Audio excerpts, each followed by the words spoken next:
तो दुख और सुख दोनों तो सिक्के के दो पहलू हैं। जीवन में जो भी आया है, यहाँ तक कि किसी देवता का अवतार भी हुआ है, जीवन में आया है, जगत में आया है, शरीर में आया है, तो उसके ऊपर सुख और दुख दोनों लागू हुए हैं। एक बार एक गुरुजी के पास कुछ शिष्य बैठे थे। उन शिष्यों ने गुरुजी से कहा कि गुरुजी, आप तो साक्षात भगवान हैं हम लोगों के लिए, आप ईश्वर का रास्ता दिखा रहे हैं, तो हमारे जीवन में दुख क्यों होता है, केवल सुख होना चाहिए। गुरु ने बार बार समझाया, लेकिन वो समझने को तैयार नहीं थे। उनका कहना था कि इस गांव में जो सबसे अमीर आदमी है, देखिए तो वो कितना सुखी है। इस गांव का जो सबसे बड़ा किसान है, उसके खेतों में कितनी फसल लगी है, देखिए वो कितना सुखी है। तो हम आपके शिष्य होकर हम क्यों नहीं सिर्फ सुखी होते हैं, हमको दुख क्यों मिले। तो उस गुरु ने अपने शिष्यों से कहा कि ऐसा करो, आज जाओ गांव में, हर घर जाकर घूम लेना, और जो सबसे सुखी आदमी तुमको मिले उसके पाँव का जूता लेते आना, ताकि मैं भी उसके पाँव के जूते का दर्शन कर लूं, जो संसार में सबसे बड़ा सुख प्राप्त किए हुए है, जो सबसे बड़ा सुखी है। गुरु के शिष्य चारों तरफ चले गए। सामने जो सबसे अमीर था, बहुत बड़ा घर था उसका, गाड़ियां लगी थी, बहुत अमीर था, तो शिष्य को लगा ये सबसे ज्यादा सुखी होगा। वो उसके पास पहुंच गया और उसने कहा कि आपके पाँव के जूते चाहिए मुझको। उस व्यक्ति ने पूछा कि मेरे पाँव के जूते आपको क्यों चाहिए। तो उसने कहा क्योंकि आप संसार के सबसे सुखी आदमी हैं। उस व्यक्ति ने जवाब दिया, किसने कहा आपसे कि मैं सबसे सुखी हूँ? मेरे पास पैसा बहुत है, लेकिन मेरी पत्नी एक बीमारी से ग्रसित है और काफी समय से वो बीमार है। किसी दिन मेरे जीवन में सुख नहीं है। पैसा बहुत है, सुख नहीं है। लौट कर वो आ गया, दूसरे के घर गया, देखा कि सबसे बड़ा किसान है, खेत ही खेत है इसके पास। तो उसने कहा कि भाई आपके पास तो बहुत खेत है, इतने अनाज है आपके पास, आप सबसे सुखी होंगे, आप अपने पाँव का जूता दे दीजिए। उस किसान ने कहा, किसने कहा कि मैं सबसे ज्यादा सुखी हूँ? क्योंकि मेरे फसल लगाने पे बार बार फसल खराब हो जा रही है, हमेशा परेशान और दुखी हूँ, कब फसल अच्छी होगी। इसी तरह उसने बारी बारी से सबसे पूछ लिया, कोई भाई से दुखी है, कोई दोस्त से दुखी है, कोई पत्नी से, कोई अपने बच्चों से। आज मैं आपसे ही पूछती हूँ, क्या आपको अपने जीवन में कभी ऐसा आदमी मिला है जिसने कहा हो कि मैं खुद से दुखी हूँ, कि मैं इतना खराब क्यों हूँ, कि मैं इतना दुष्ट क्यों हूँ, कि मैं इतना खराब क्यों बोलता हूँ? आज तक कोई एक व्यक्ति ऐसा नहीं मिला जो खुद से दुखी हो। सारे लोग दूसरे से दुखी हैं, और दुनिया जिसके बारे में सोचती है कि वो सबसे सुखी है, वो सबसे दुखी निकलता है। यानी कि सुख और दुख का इन आंखों से पता नहीं लगाया जा सकता। लेकिन आप ही बताइए, जब से शिव मेरे गुरु हुए हैं, जब से शिव आपके गुरु हुए हैं, आपके जीवन में पहले भी दुख थे, आज भी हैं दुख, लेकिन क्या आपका मन उस दुख का एहसास करता है? क्या आपके मन को वो दुख दुखी करता है? क्योंकि अगर ये दुख देने लगेगा तो आप कहिएगा कि महादेव को छोड़ देते हैं। महादेव अपने शिष्यों के मन से सुख और दुख दोनों का एहसास ही मिटा देते हैं। दुख है तब भी महादेव महादेव करते हैं, सुख है तब भी महादेव महादेव करते हैं। इस शिव गुरु महोत्सव का आयोजन जो यहाँ हुआ है, उसके पीछे भी मनसा बस इतनी ही है कि जिस शिव को हमने जगत गुरु शिव को अपना गुरु बनाया है, हम में कोई योग्यता नहीं है, हम में कोई पात्रता नहीं है, लेकिन बस हमने इतना ही सुना साहब से कि शिव को अपना गुरु बनाओ और दूसरों को प्रेरित करो गुरु बनाने के लिए। 3 सूत्र करने से ये सारे रास्ते आसान हो जाते हैं, सारे रास्ते सरल और सहज हो जाते हैं। तो हमने शिव को गुरु बनाया और दूसरों से भी महादेव महादेव कहने लगे। कभी कभी ऐसे लोग मिलते हैं जो हंसी उड़ाने के लिए कह देते हैं, और कहिए महादेव का क्या हाल है। एक बार साहब के साथ भी ऐसा हुआ था।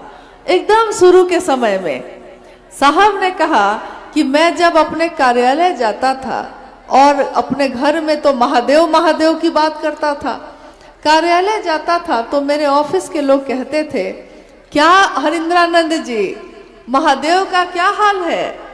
तो साहब कहते थे कि मुझको बहुत बुरा लगता था, मुझको लगता था कि मेरी हंसी उड़ा रहे हैं। एक दिन मैंने अपने महादेव को अपने मन से कहा, महादेव मैं आपका नाम लेता हूँ, मैं आपकी बात करता हूँ दूसरों से, तो लोग मेरी हंसी क्यों उड़ाते हैं, क्यों कहते हैं कि महादेव का क्या हाल है हरिंद्रानंद जी। आवाज आई, उन्होंने जो सुना, एक आवाज आई जिसने कहा कि जो अपना होता है, जो नजदीकी होता है, उसी से ना लोग हाल पूछते हैं। तो ये कम है कि तुमसे लोग मेरा हाल पूछते हैं, यानी तुम मेरे इतने नजदीक हो कि लोगों को पता है कि अगर महादेव का हाल पूछना है तो हरिंद्रानंद जी से पूछ लीजिए। साहब ने कहा, उसने तो हंसी उड़ाने के लिए कहा था, लेकिन मुझको तो महादेव की याद आ गई। आप मेरा मजाक उड़ाएंगे, लेकिन मुझको याद किसकी आएगी। इसके लिए भी आपने नाम किसका लिया है, महादेव का। हंसी उड़ा रहे हैं आप, लेकिन नाम किसका लिया, महादेव का। और नाम लिया और मेरे मन पूरी तरह महादेव पे चला गया। तो ये अच्छा तो है, जग हंसे हम रोए। और इश्क और मुस्क ऐसी चीज है, इश्क मतलब प्रेम मोहब्बत, और मुस्क मतलब विरह में आंख जो रोती है। विरह में बिछड़ने पे जो हम आंखों से आंसू गिरते हैं, इश्क और मुस्क दोनों नहीं छिपता है। इश्क किसी से हो जाए, वो पीठ फेरा के भी बैठा है, लोग जान जाते हैं। आप जान जाते हैं कि नहीं कि इसको इससे इश्क हो गया है, इसको इससे प्रेम हो गया है। जबकि सामने आने पे दोनों अपना मुंह छिपा लेता है, दोनों अपना मुंह दो तरफ कर लेता है, लेकिन उसके व्यवहार से, उसके चेहरे की लज्जा से, उसकी आंखों के देख के मुस्कुराने से आप समझ जाते हैं इसको प्रेम का रोग लग गया है। महादेव की बात करने वाले का भी आचरण देखकर लोग समझ जाते हैं कि इसको महादेव का रोग लग गया है। आइए हम लोग कुछ जिज्ञासाओं पे भाई सोमेंद्र जी के पास आई हुई है, उस पे कुछ विचार, जो ही मेरा ज्ञान है, जो ही मेरी समझ है, क्योंकि ये तो गुरु का मंच है। गुरु का मंच यानी शिव का मंच। हमारा सौभाग्य है कि किसी योग्य हम लोग नहीं हैं, न इस सम्मान के जो अभी थोड़ी देर पहले दिया गया। अरे सम्मान तो मेरे गुरु का है ना, सम्मान तो साहब दीदी का है, जिसके कारण आज शिव की शिष्यता हम सबों के दिल में पल रही है। तो सम्मान भी उनका, सब कुछ उनका। तेरा तुझको सौंप के क्या लागे मेरा, हमारा क्या सम्मान, हमारा क्या अपमान, हम कहाँ किस योग्य हैं। ये मंच गुरु का है, जो समझ में एक शिष्य के मन में आता है वो बोलता है। कोई विद्वान यहाँ नहीं बैठा, कोई बहुत बड़ा शास्त्र ज्ञाता नहीं बैठा। शिव ज्ञान देते हैं तो शास्त्र लिखे जाते हैं। शिव ने ऐसे ऐसे लोगों को ज्ञान दिया जिनको लिखने नहीं आता था, पढ़ने नहीं आता था। ऐसे कितने संत आए, कितने लोग आए, धरती पे ईश्वर का ज्ञान बिखेर कर चले गए। संत कबीर आए, संत रैदास आए, कितने लोग आए, उनको पढ़ने लिखने तो कुछ नहीं आता था, लेकिन भक्त हो गया था वो। तो हमने इतना ही जाना है कि कोई अगर बहुत शास्त्र पढ़ ले तो वो अच्छा भी हो सकता है, बुरा भी हो सकता है, दुष्ट भी हो सकता है। लेकिन कोई अगर भक्त हो, कोई अगर प्रेम करता हो, कोई अगर शिष्य भाव में हो, तो वो मूर्ख हो सकता है, शास्त्र नहीं पढ़ा हो सकता है, लेकिन दुष्ट कभी नहीं हो सकता है। हमेशा वो प्रेमी होगा, हमेशा वो झुकेगा, हमेशा वो प्रेम करेगा और प्रेम बांटेगा। आइए, कोई जिज्ञासा है? जिज्ञासा है, भाई प्रवीण जी हैं, सुरसंड बिहार से, सीतामढ़ी से। साहब और शिव में क्या अंतर है? मुझको तो कोई अंतर नहीं लगता, यदि कोई अंतर है तो समझाया जाए। साहब और शिव में क्या अंतर है? अभी कुछ दिनों पूर्व एक और कार्यक्रम में ये जिज्ञासा आई थी, आज दूसरी जगह आई। साहब मेरा एक है। साहब मतलब साहब ने अपने शरीर की अंतिम संगोष्ठी में यह कहा। मैंने ही ये जिज्ञासा पढ़ी थी और साहब ने कहा क्या है, तो जिज्ञासा नहीं आई थी। मेरे मन में जो उठा था मैंने वही लिख कर रख लिया था। साहब ने पूछा कि और कोई जिज्ञासा है, तो मैंने उनसे ये जिज्ञासा पढ़ के पूछा था कि साहब किसको कहते हैं? साहब मेरा एक है और न दूजो कोई, जो दूजा साहब कहे वो दूजो कुल का होए। साहब ने हंसते हुए कहा कि जानते हैं साहब किसको कहते हैं? साहब परमात्मा को कहते हैं, साहब शिव को कहते हैं, साहब ईश्वर को कहते हैं। और यही अंतिम मुलाकात शरीर में रहते हुए गुरु भाई गुरु बहनों से उस संगोष्ठी में हुई उनकी। उन्होंने सारे भ्रम दूर कर दिए, सारी शंका दूर कर दी। कहा कि साहब कौन है, तो वो खुद है। और मुझको याद आया उस समय कि बहुत पहले 2003 की घटना है ये। रांची में माँ नीलम आनंद जी के साथ मैं बैठी थी और माँ नीलम आनंद अपनी डायरी के पन्ने को उलट के शिव गुरु का भजन गा रही थी। भजन के बोल थे, साहेब यो आहा छी परम दयालु। साहब उस समय कार्यालय गए हुए थे। दोपहर के भोजन में वो आने वाले थे। दोपहर का भोजन में साहब आने वाले हैं, लेकिन उससे पहले माँ नीलम आनंद बैठी हैं। मैं उनके नज़दीक ही बैठी हूँ। वो अपने डायरी के पन्ने को उलट रही हैं और गा रही हैं, साहेब यो आहा छी परम दयालु। साहेब यो आहा छी परम दयालु हो, आहा छी परम दयालु रे साहिब, आहा छी परम दयालु हो साहेब यो। और मैं उनके मुख को देख रही हूँ। माँ नीलम लीन होकर इस गीत को गा रही हैं। उसी समय साहब कार्यालय से घर को आए। साहब ने कहा कि नीलम, साहब महादेव को कहते हैं। माँ नीलम ने कहा कि हाँ, मैं महादेव के लिए ही तो गा रही हूँ। फिर साहब जब चले गए भोजन करके, तो माँ नीलम आनंद जी कहती हैं कि मुझको महादेव और साहब में कोई अंतर नहीं लगता, मैं इन्हीं के लिए गा रही हूँ। देखिए, आज एक गुरु भाई ने जिज्ञासा की है अभी कि मुझको तो कोई अंतर नहीं लगता। जो शिव में लीन हो जाए, जो शिव स्वरूप हो जाए। और अभी अनु भैया ने अपनी चर्चा में कहा कि कोई गुरु शिष्य को अपने जैसा बनाता है। महादेव जो गुरु होंगे मेरे आपके, वो साक्षात शिव ही तो बनाएंगे। जब पहलवान पहलवान बनाता है, जब जुआरी जुआरी बनाता है, जब ताश खेलने वाला ताश खेलना सिखा देता है, जब दारू पीने वाला दारू पीना सिखा देता है, जब साधु साधु बना देता है, तो महादेव की संगत में रहने वाले लोगों को महादेव महादेव से कम क्या बनाएंगे। और अभी तक साहब को ही हम लोगों ने देखा है कि शिव शिष्यता के चरम पे जो दिखते हैं वो है हमारे साहब शिव शिष्य हरिंद्रानंद जी।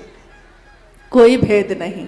एक ही सिक्के के दो पहलू, एक तरफ से देखो तो शिव दिखता है, दूसरी तरफ से देखो तो साहब स्वयं दिखते हैं। इतने घुले मिले हैं कि अलग होते ही नहीं है। धूप है, अभी धूप दिख रही है और इसमें जो धाह है वो दिखती नहीं है, लेकिन धूप से वो धाह अलग नहीं है, धूप से वो रोशनी अलग नहीं है। दूध हमारे घर में जो होता है, दूध सफेद होता है, लेकिन दूध से वो सफेदी अलग नहीं होती। समंदर पानी है, समंदर में पानी होता है, नमकीन होता है, खारा होता है, उस पानी से वो नमक अलग नहीं है।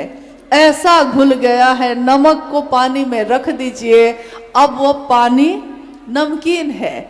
अब आप कहिएगा कि नमक कहाँ दिख रहा है और पानी कहाँ दिख रहा है, तो उसी पानी में उस नमक को खोजना पड़ेगा। साहब हरिंद्रानंद जी का दर्शन करना है तो उसी महादेव की खोज में जाना होगा, वहीं उनका दर्शन होगा, क्योंकि वही वो विराजते हैं, वही वो रहते हैं, कहीं और उनका ठिकाना तो है ही नहीं। दूसरी जिज्ञासा है कि विगत 25-30 वर्षों से गुरु कार्य कर रहे हैं, फिर भी धरती की समस्या विचलित करती रहती है, क्यों? इस जिज्ञासा को आपने सुना। 25-30 वर्षों से शिव गुरु कार्य कर रहे हैं, लेकिन तब भी धरती का दुख विचलित कर रहा है। एक घटना आपको सुनाते हैं। साहब का आवास जहां साहब रह रहे हैं, उस समय उपवन में, रांची में एक घर जो उनका है जिसका नाम है उपवन। उपवन का अर्थ होता है छोटा वन। वन मतलब जंगल और उपवन मतलब छोटा जंगल। उसमें हम लोग बैठे हैं और साहब शाम की चर्चा या दिन की चर्चा हो रही, दिन में चर्चा हो रही है। साहब पूछते हैं, एक बात बताओ तुम लोग, महादेव का चेला, महादेव कहते हैं ना भोग और मोक्ष दोनों देते हैं। भोग और मोक्ष, भोग मतलब संसार का सुख, जितने भी सुख चाहो ले लो, और मोक्ष मतलब जीवन और मृत्यु के चक्र से आपको मुक्त कर देना, शिव में शिवलीन हो जाना। तो साहब ने कहा कि एक बात बताओ, अगर महादेव उतर कर आ जाएं और महादेव कहें कि भोग और मोक्ष दोनों हम देने को तैयार हैं, या महादेव को पुकारेगा कोई शिव का शिष्य और कहेगा कि महादेव मुझको भोग और मोक्ष दोनों दे दीजिए, ये कहेगा, तो शिष्य उसको लेगा या नहीं लेगा? लोग चुप हो गए, लोगों को समझ में नहीं आई, हम लोग को भी समझ में नहीं आई बात कि क्या पूछना चाहते हैं। साहब ने कहा कि जो महादेव का चेला होगा उसका मिजाज महादेव जैसा होगा कि नहीं? हम लोगों ने कहा हाँ होगा, क्योंकि जिसकी संगत में आप रहिएगा उसी के जैसा न मिजाज होगा। तो बलशाली के संगत में रहिएगा तो अपना मन भी बलवान लगेगा। कोई पहलवान साथ में चलेगा तो हम भले दुबले पतले हैं, लेकिन पहलवान मेरे साथ है तो उसके बल से हम बलवान, मालिक तू मेरा भगवान, तेरे बल से मैं बलवान, होता है ना ऐसा। तो महादेव की संगत लेने वाले का मिजाज कैसा होगा? साहब ने पूछा। तो हम लोगों ने कहा महादेव जैसा होगा। तो महादेव का मिजाज कैसा है? महादेव का मिजाज तो ऐसा है कि तीनों लोगों की संपत्ति वो सबको देके आराम से बैठ जाते हैं। खुद चट्टानों पे बैठे दिखते हैं, बर्फ के पहाड़ पे बैठे हैं, निहंगी हैं, कपड़ा भी नहीं है। तीन लोगों की संपत्ति दूसरों को देने वाले के पास न कपड़े हैं न गहने हैं। सारे देवी देवता गहनों से सज के बैठे हैं, लेकिन महादेव का गहना क्या है? तो रुद्राक्ष। महादेव का गहना क्या है? तो सांप, कलंकित चंद्रमा, त्रिशूल, यही है महादेव के गहने। तो साहब ने कहा कि जब शिव का सानिध्य लेगा, महादेव का सानिध्य लेगा अपने मन से, उसका मिजाज ये बनेगा कि अगर दुख है जीवन में तो कर्म फल कुछ किए हैं आपने, इसलिए दुख है आज। कर्मफल कट रहे हैं, लोग कहते हैं। तो महादेव का चेला कहेगा कि अब इतना मामूली बात के लिए महादेव को कष्ट क्या दें, भोग लेंगे जो भोगना है। अगर मेरे भोग लेने से इस जन्म में कर्मफल खत्म हो जाए तो अब इतनी सी मामूली सी बात के लिए अपने महादेव को उतारें। तो महादेव का चेला कहेगा कि भोग ही लिया जाए। अब आपने 25-30 वर्षों से आप कह रहे हैं कि मैं शिव का शिष्य हूँ, शिव का शिष्य। क्या आप जानते हैं कि साहब हरिंदानंद जी के जीवन में, माँ नीलमानंद जी के जीवन में कितने कष्ट आए, कितने दुख आए। अभी जब हम लोग आ रहे थे तो सामने कुछ ट्रैक्टर लगे हुए हैं, उस ट्रैक्टर पे पुआल बिछा हुआ है। तो हम लोगों ने अनुमान किया कि लगता है कुछ गुरु भाई गुरु बहन इस ट्रैक्टर पे ही बैठ के आ गए हैं, पुआल पे। ठंडा का समय हो और पुआल का बिस्तर हो, इससे ज़्यादा सुख तो गद्दा पे भी नहीं मिलता है, लेकिन हम लोग को वो भी नहीं मिल पाता है न उधर मिलता है न इधर मिलता है। तो खैर मुझको याद आया कि साहब ने कहा कि कितने ऐसे जगह पे मैं गया जब नीलम मेरे साथ बैठी थी और नीलम की सारी आंचल उसका कीचड़ से लथपथ हो गया, कीचड़ से भर गया, क्योंकि कोई रास्ता नहीं था, खेतों में पानी भरा था। और ट्रैक्टर से गांव-गांव जाकर साहब खुद, जब डिप्टी कलेक्टर थे, इतने बड़े अफसर थे, तब खुद जाकर जब महादेव की बात की थी तो इस तरह से की थी। और क्या सारे लोगों ने उनको सम्मान दिया था उस समय? सारे लोगों ने उनकी बात सुन ली थी? नहीं सुनी थी। हजारों लोग तो उनकी बात सुने ही नहीं। 9 महीने तक लगातार पटना में वो लोगों से बोलते रहे, एक भी शिव शिष्य नहीं बना।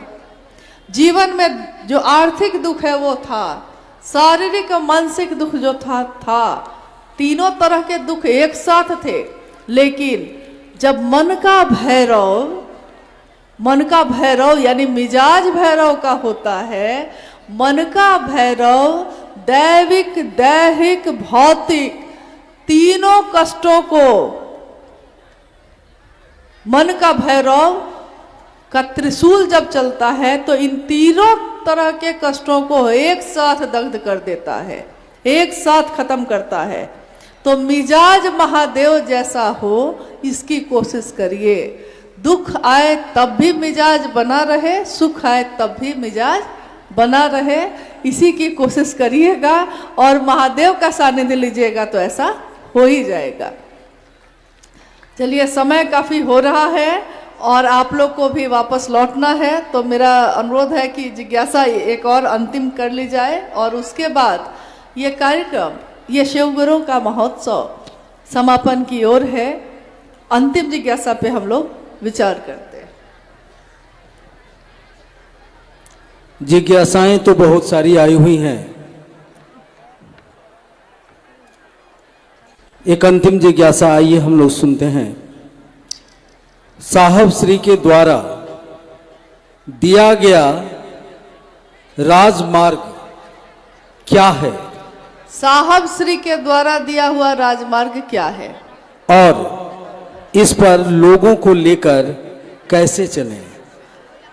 देखिए, लोगों को लेकर चलना तो हमारे बस की बात है नहीं। हम खुद चल पाए ये भी बहुत बड़ी बात है। और साहब ने जो राजमार्ग बनाया है वो राजमार्ग सीधे राजा तक जाता है। राजमार्ग का अर्थ ही होता है, मामूली सड़क नहीं होती है ये, जो सीधे राजा तक जाती है, राजा के महल तक जाती है, उस रास्ते को राजमार्ग कहते हैं। शिव शिष्यता का राजमार्ग है। अध्यात्म की धरती पे ये मन में बनता है, मन में ही एक कल्पना होती है, मन में ही हम विचार करते हैं कि ऐसा करेंगे, ऐसा करेंगे, ऐसा करेंगे।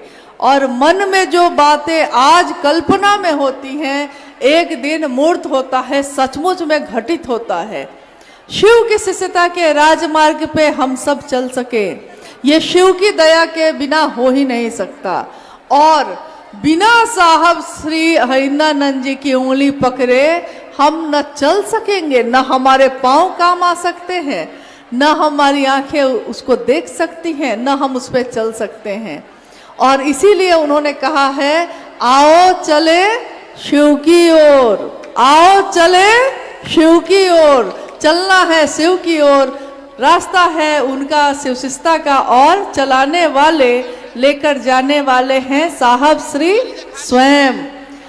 आज की इस शिव गुरु महोत्सव में आपने जो सामूहिक प्रयास किया, महादेव की असीम दया है, हम सबका जीवन शिवमय हो, सुखमय हो, अपने महादेव से, अपने साहब दीदी से मात्र इसी की याचना है। आप सभी के चरणों में प्रणाम।